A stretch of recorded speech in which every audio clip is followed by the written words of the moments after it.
एकदा बघा त्याच्या डोक्यामध्ये गोंधळ होईल. गणितचित्राचा वापर करत असताना आपण समोर पांढरा कागद लावा, इथं लावलेला जरी नसला तरी, आणि त्याच्यासमोर एकच चित्र द्या. एक चित्र दिलं त्याची संकल्पना स्पष्ट होत नाही.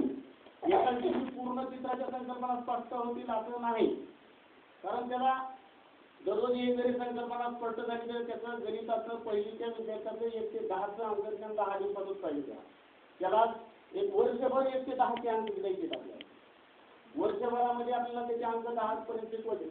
तरी सुद्धा आपण हे असं गणितचित्र तयार करा. खाली मराठीमध्ये लिहिलेलं आहे. मराठीमध्ये जर मुलाला वाचता येत असेल तर वरचा अंक आहे तो शिकलेला जातं. दोन्ही गोष्टी त्याला या गणितचित्रातून नंतर असे एक एक अंक दाखवत चला.